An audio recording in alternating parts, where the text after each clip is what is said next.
بسم الله. السلام عليكم، كيفكم دايرين؟ ان شاء الله بخير. اليوم جبت لكم لاصوب تاع العدس الاحمر، قنبله تاع الفيتامينات وصحاب لانيمي.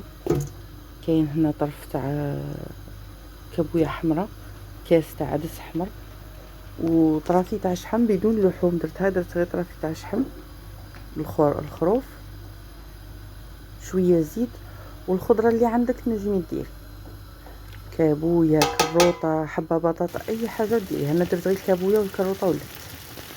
يجي في صحن كاملكم، تنجمي تنقصي، تنجمي تزيدي كيما تبغي، ماشي حاجه ضروريه.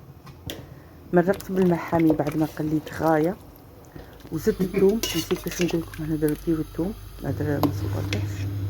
من بعد ما طابت رحيت كلش، وها راهي جاهزه. يجي على هذا القوام هكا، ما تجيش خفيفه بزاف، ما تقلوهاش بزاف، ما تخفوهاش بزاف، تجي روعه ومليحه للانيمي. وبصحتكم ان شاء الله تعجبكم الوصفه، والسلام عليكم.